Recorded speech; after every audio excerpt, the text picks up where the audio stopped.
I'm Derek Dingle, Senior Vice President and Chief Content Officer at Black Enterprise. And welcome to our inaugural episode of Chasing Success.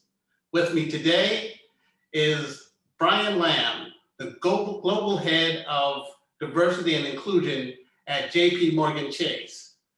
Brian's role is to make sure that everything that is developed through JPMorgan Chase is seen through a diversity lens, building on existing programs, as well as overseeing the D&I efforts of Chase, including advancing Black pathways, advancing Black leaders, as well as an array of other programs that focuses on the diversity space. Brian, welcome. Thank you for joining us today. Derek, first of all, good to see you. And thank you for the chance to spend some time together. I'm looking forward to the conversation. Yeah, this is great. You've been in the position since May, and you came at a time of great transition. You came in the middle of the COVID was engulfing our nation. You came a month before George Floyd's tragic death and the civil unrest that ensued around that. Share with us that period of time coming into the organization at that time with such a massive undertaking that you have in your newly created position. No, Derek, I think you summarized it right. It's been a very challenging 2020, right? Not just in our neighborhoods and our homes. This has rippled through our business. It's rippled around the world and created, substantial disruption to a way of life. But what I think's probably more acute to this situation, what you and I are talking about, Derek, is we know, and the data points to it, and we see it, that the Black community in particular has been disproportionately impacted by all of the challenges this year. The COVID-19 virus, there's no doubt that it has impacted everyone. I don't want to suggest that in any way. I mean, we all, in one way or another, have felt the impacts of that. But when you look at Black businesses, when you look at the Black community, we've got work to do to make sure we position them to get on the other side of this and thrive and grow and not just survive. For me, moving into the role, I would tell you, I couldn't have predicted it, Derek. I mean, it's been tough. But I had a responsibility though, buddy. I got to be honest with you. It was a hell of a lot less about me. And it was much more about making sure that JPMorgan Chase responds the right way, right? Comes forth with real thoughtful strategies and actions to effectively double down on our longstanding commitment to diversity and inclusion. So I'm lucky to be a part of the firm. I feel good about the role that I'm playing. I'm fortunate to have great people around me. So the transition in, to your point, was tough, but I think what was more important is that we responded to those that were in need and had an expectation that JPMorgan Chase show up. Well, as you were looking at responding to need, you were part of an unprecedented $30 billion investment in racial equity, in advancing underserved communities, in advancing African Americans. Share with me, already Chase has been involved with advancing Black pathways, the Entrepreneurs of Color Fund, and some other efforts. Share with me what happened in that room when the leaders came together and decided to make this huge investment and to, you said double down, it's almost like triple down on, providing access to opportunities for African Americans and underserved communities. Well, I got to tell you, from our chairman and CEO, Jamie Dimon, down through all of the leadership, Gordon Smith, Daniel Pinto, our co-presidents, our operating committee, the list goes on. There was a very swift response with regards to knowing that we needed to step up and lead from the front. Jamie played a role with the Business Roundtable and kind of galvanizing a unified approach to the response. More importantly, within the JPMorgan Chase family, we knew that we needed to lean in heavily. When you think about the 30 billion, and I don't want to just use billions because I think it's more about the work Beneath that, I think it's more about the impact and the tens of thousands or millions of people that we can improve their lives. But when we designed that, to your point in the room, we did a couple things. Number one, we needed to listen. Derek, we needed to listen to the community. We've got great advisors and partners in the community that were able to provide perspective, be very, very clear about what they thought success looks like in terms of impacting the wealth gap, for example, to create racial equitable opportunities around wealth. We also use research. The JPMorgan Chase Institute is a fantastic source of insight that helped us start to laser in on the Black and Latinx community and what we need to be doing on how we can really attack some of the challenges, particularly with regards, again, what we talked about was how do we help play a role in closing the wealth gap? And we use research to help us make informed decisions. And then the last thing I would tell you, just among many things, is we challenged ourselves. What's really important to know is this was a business-led approach to diversity and inclusion, D&I as a business, if you will. We didn't think we would have real systemic, long-term impact if we just led with philanthropy. Now, to be clear, philanthropy plays a really important role, and it's a companion solution to the effort that we put in place. But we felt, all of the leaders felt, that it was important that the businesses really put forth incremental effort around home lending, affordable housing, small business investment and development, around the work that we need to do to invest in the community, specifically as it relates to financial health and coaching and mentoring, developing opportunities and providing more access in the local market. So you will see as you kind of flip through the commitment, there's a fair amount of detail that was intentional that we thought would be different, Derek, with regards to other commitments that we've seen. And so there was a lot of effort that went into it, but the truth to be told, Derek, the real work's to be done. Yeah. And that's getting the impact into the local communities, the Black community, the Latinx community. And we know that as part of our 5-year commitment, we still have work to do to be able to deliver around that. So I'm going to unpack a few of the things that you talked about, but what was interesting to me was that the focus was that D&I is a business imperative. So it's not a nice thing to do. It's something that is important to drive your customers and to build and expand a diverse customer base. Right. That was part of the objective. In terms of looking at the racial wealth gap, share with us the focus on home ownership. We know that African American communities compared to the white communities have less home ownership. We saw the impact of home ownership and the hit on wealth in terms of the Great Recession. But share with me JPMorgan Chase's approach to home ownership as it relates to African Americans, the $8 billion in loan commitment, and what that's going to mean over the course of 5 years. Yeah, so I think you're striking at the real heart of the commitment. If you kind of peel it back, a large percentage of the commitment, both in dollars, in units, and effort, centers around home ownership. We've got about $8 billion or 40,000 purchase units that we're focused on in the Black and Latinx community. We've got another $4 billion in addition to that for the Black and Latinx community, specifically related to refinance. Derek, you and I know there's a lot of opportunity to reduce the cost of home ownership. And if we can save homeowners a couple of $100 a month, and what that could mean in terms of helping provide stability and prosperity as people begin to grow and have financial certainty, all of that counts towards it. And then in addition to that, there's this idea that not everyone is positioned or ready or interested in buying a home. So we need to make sure we're also solving for rental. So we talk specifically about 100,000 rental units. And if you kind of take a step back, you mentioned earlier, you talked about advancing Black pathways, which we believe is a center of excellence for the Black community inside JPMorgan Chase and outside JPMorgan Chase. They are absolutely, when you look at what we've done in advancing Black pathways, that's part of this whole strategy, right? It all stitches together in terms of leveraging and building upon, real strategies that we put in place that would help us execute on this plan.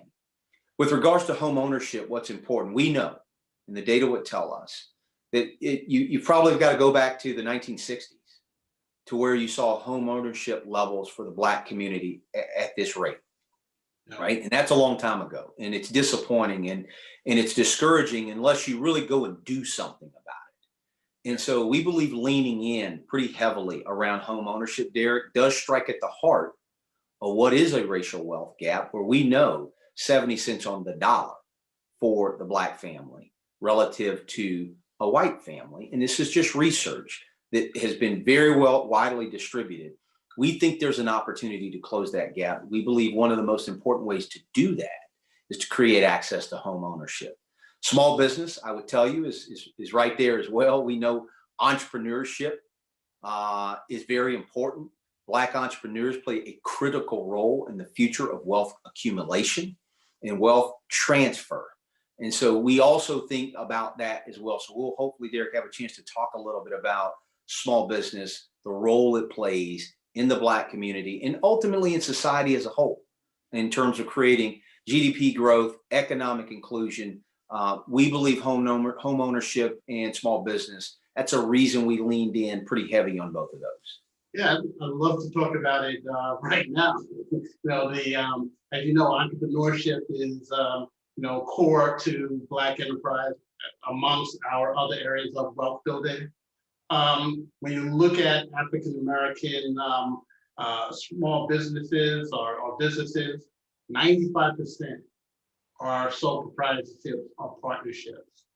And the investment in businesses is significant to say the least.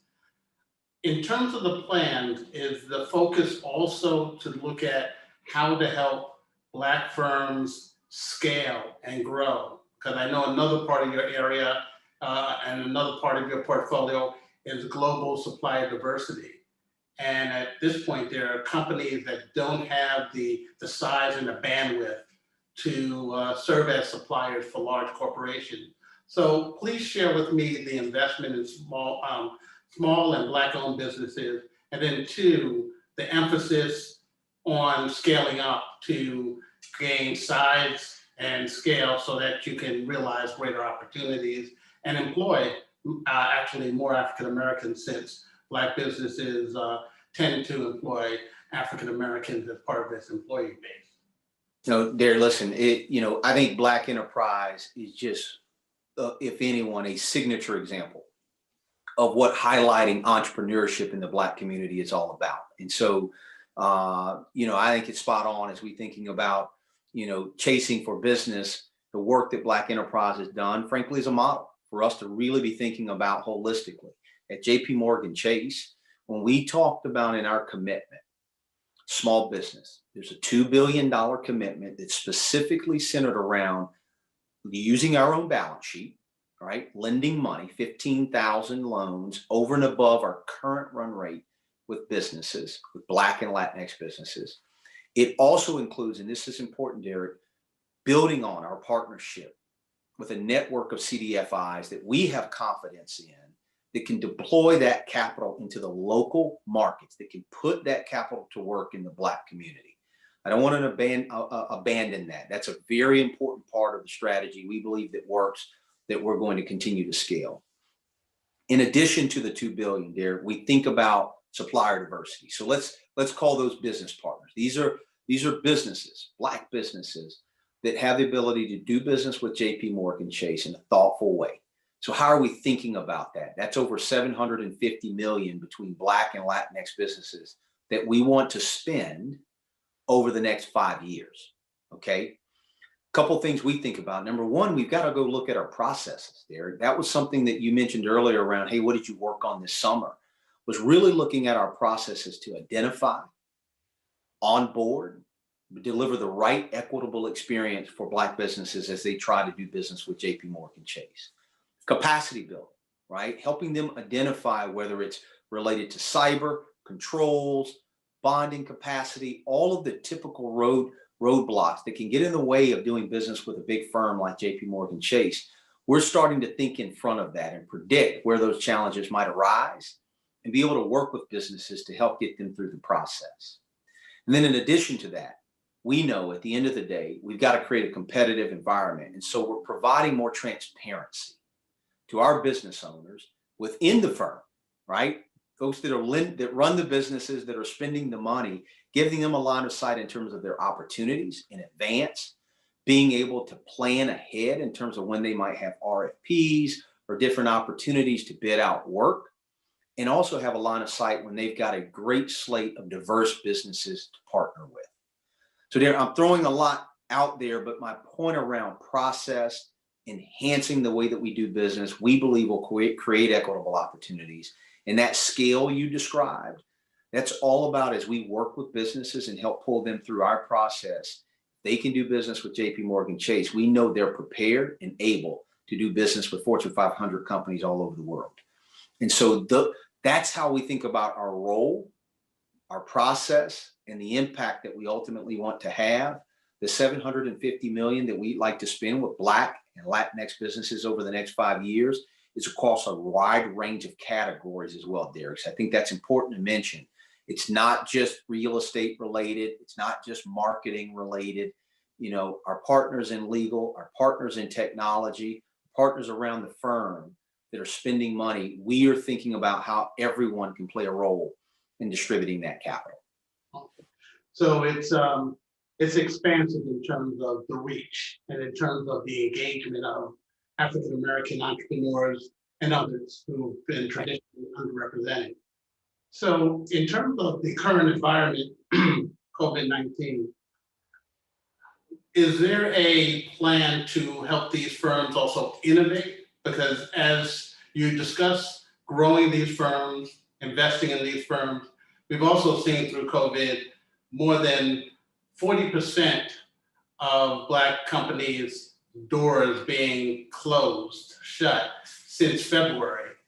And as a result, you know, how do these companies pivot? How do these companies, you know, engage in the current environment and position themselves for this new environment?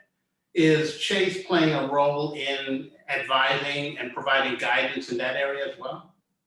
Well, I tell you, so I want to touch on two topics there. I'm going to talk about some of the work we're doing in advancing Black pathways, which very quickly wanted to respond to the environment you're describing that was our businesses were impacted by COVID.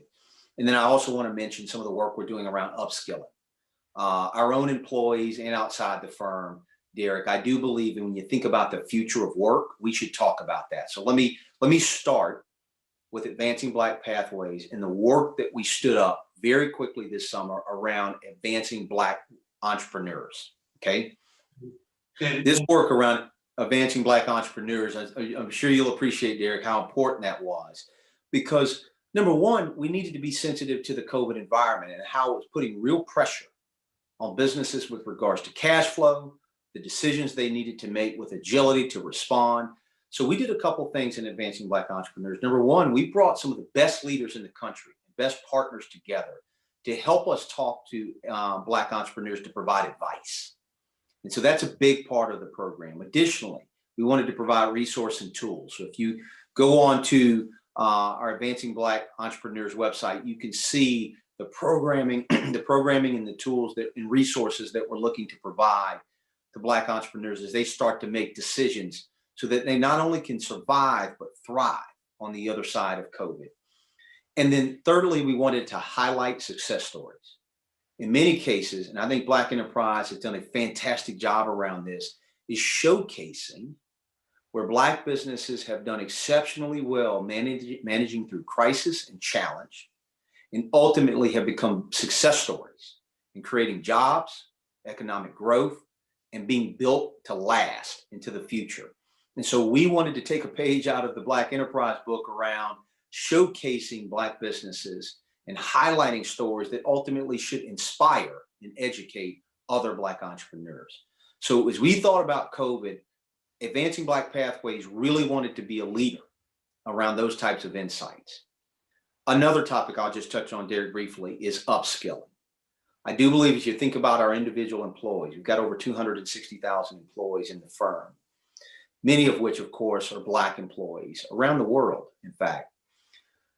But if you think lower down in the organization, as employees start to think about their career and want to move from a job to a career, we also announced as part of our commitment that we're going to invest heavily in upskilling our employees, trade and certifications and degree programs that we believe will prepare them for the future of work. These investments are directly into our own employees. The coaching, the learning, and the solutions we provide should give them a pathway to develop their own careers and be positioned to be successful within our own organization. This is a comprehensive approach to thinking and predicting, Derek, where do we believe the jobs or the skills are for the future? And are we investing in our employees today to make sure they have access to those? So over the next 6, 12, 18 months, we're building out the framework that will allow us to do that, not only in the United States, but for our employees worldwide. So I just give those two examples as you think about responding to COVID, the real tough environment that it's created, and then ultimately, what are we doing as a firm to respond? As part of the investment, you talked about employees. There's a focus on further diversifying the employee base. One of the areas that has been challenged area for us, particularly African American employees in corporate America, has been the C-suite and senior management. Share with me how Chase is approaching putting more people on the C-suite track, more African Americans on the C-suite track, so that we can see management, senior management, more diversified. No, absolutely. Listen, I think about our chairman and CEO, who's Jamie Dimon, who's been very clear on his expectations and modeling the way around changing the trajectory and opportunity for Blacks within our firm. Most recently, you may have seen and heard our very own Tashonda Duckett has joined the operating committee for JPMorgan Chase. And she's not only a fantastic and inspirational leader, quite frankly, for the firm, she's part of the leadership team now that guides the direction of our entire organization worldwide. We also added Carlos Hernandez to our operating committee as a Hispanic. I think he also is a fantastic leader. He leads a very large part of our corporate investment bank and plays an instrumental role in the success of our firm. And so very recently, Jamie has made those decisions and changes. And I think it speaks to his serious commitment to creating pathways. If I pull you back a little further and I kind of just give you a walk around the work we've done with advancing Black pathways within the firm for Black leaders, over the last few years, we've grown our managing director population, which is our most senior level roles in the company, over 50% in the Black population, right? So if you think about the number of Black MDs that we've had and that we've added over the last 6, 12, 24 months, there's been significant increases. And Derek, to your point, that's the pathway to the C-suite, right? You have to create more managing directors. You have to give them large scope and scale so that they can drive business and then have trajectories to do more in the organization. And so it's been a very intentional effort as we look to advance Black leaders in the firm. Frankly, we're not done. Derek, I got to tell you, we have work to do as an organization. We acknowledge that. We take that head on as we think about the goals that we have for the future. Even though we can build on the momentum for the progress that we've been able to show around Black leadership, there's a clear acknowledgement that we have work to do to continue that trajectory for all of our diverse employees, but particularly in the Black community, where we probably have the most work to do.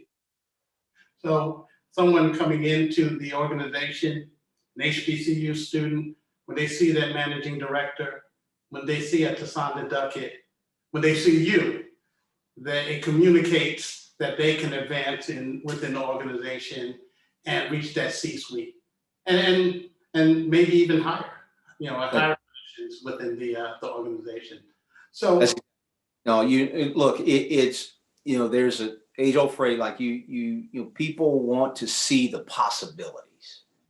You think about the talent, and I mean amazing talent that comes out of our historically Black colleges and universities. For them to be able to see examples at the senior leadership level of what they can achieve, what they can aspire to, That's inspiring and should be inspiring for all of us, not just the students. So yes, as part of our program, which as you know, we've got a longstanding commitment to HBCUs. We're looking to continue to grow that, quite frankly, especially in this environment where many of the HBCUs have been impacted by COVID as well. It's been a very challenging summer. And if you think about the early spring, when we started to have these challenges, a number of our HBCUs and their leadership reached out to us and said it's a difficult time. So we put in place, Derek, this is important, a hardship program for students that were challenged around affording to go to college or stay in college, something as simple as books or tuition or even affording rent, okay, in their housing, or other challenges to get home, things that were all about the student experience and student success. We created a hardship program at JPMorgan Chase that we partnered with the United Negro College Fund and the Thorogood Marshall to partner to create this hardship fund that we could invest in Black students at HBCUs. So your earlier point on what are we doing around COVID, I hope we're doing things that will inspire so many others. And quite frankly, we can still do more. But as you think about HBCUs, we all have to galvanize around creating a great experience and closing the achievement gap at our HBCUs so that they can continue to grow and thrive. So closing the racial wealth gap, closing the business opportunity gap, closing the achievement gap. What do you do to prepare for the next crises? And let me give you the context of my question. Okay. During the Great Recession, we saw the wealth of African Americans, fall. It was 44.3% versus 26% for Black Americans versus white Americans. And it seems like whenever there's a crisis, we tend to see a further, pullback in terms of opportunities and where we need to achieve. Given this program, how do you look at preparation for the next crisis so all this good work does not go for naught when we have another crisis and we see the diminution of home ownership or the diminution of Black entrepreneurs and Black businesses or the Black failure rate, or the challenges to our HBCU institutions continue? Well, look, there's no doubt that we will see tough times ahead, whether it's a year or a decade from now. The way we think about diversity and inclusion and our investments and our commitments are generational commitments. We are thinking about this around what is the impact that we're going to have for the next generation. So a big reason we wanted to focus on home ownership, a big reason we wanted to focus on entrepreneurship and helping entrepreneurs create stability, manage cash flow, right? Having liquidity during difficult times. That's all part of the conversations that we're having around the coaching and development for entrepreneurs. Long-term investments, right? We're going to build 100 branches in underserved, underrepresented communities, right? Those are 50-year investments when we make those. So we're in this for the long haul, both in our physical investments, the talent that we're hiring, the strategies and the coaching and mentoring that we're providing to entrepreneurs and homeowners. Home ownership, as you and I know, Derek, principally, can transform the wealth trajectory for a family.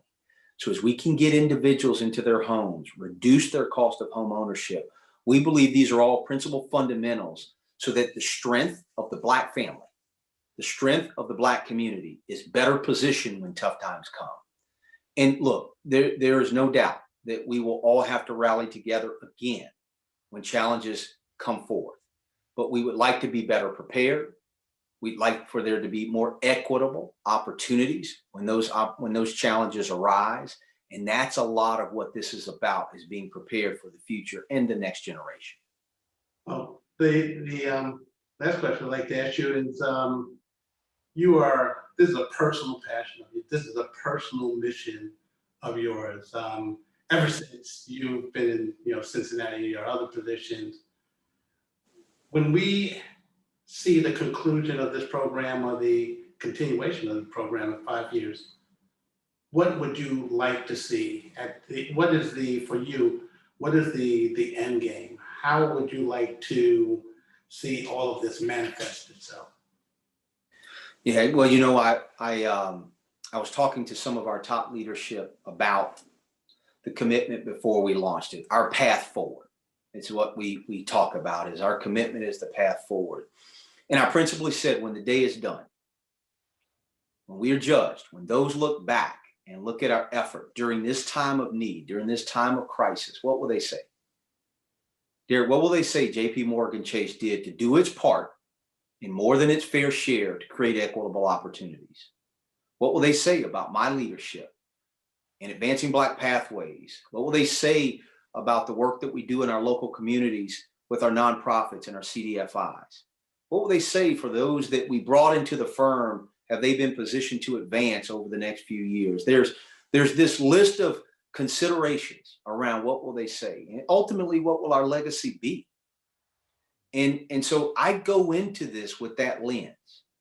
I think about it that way. Our top leadership, we want to be remembered, we want to be thought of, and we want our reputation to stand up to the test of time, that we did the right thing, even when it was difficult, maybe when it was hard to measure, and in some cases, and frankly, most cases, when we don't even need the credit. We simply do it because we know at the end of the day that we did our part, and that we hopefully inspired others to do theirs, and that collectively we can transform the next generation. So when another difficult time happens, Derek, some 25 years from now, if we run into another crisis like this, those that come behind us are better prepared. They're better positioned and better equipped to respond, so we don't go backwards. So that's how I think about, when my job is done, when the day is done. That's the lens that I look through. That's the measurement of success for me. It's not about taking credit. It's not about being the biggest or having the largest commitment or all those things. They're relevant, they matter, but it's not how I ultimately want to be remembered. And it's not why JPMorgan Chase is leaning in during this very pivotal moment in time. Brian, thank you for this powerful conversation and the work that you do. And thank you for being our first guest on Chasing Success. Absolutely. We'll chase it together, my friend. Derek, great to see you. Thank you. Great to see you as well.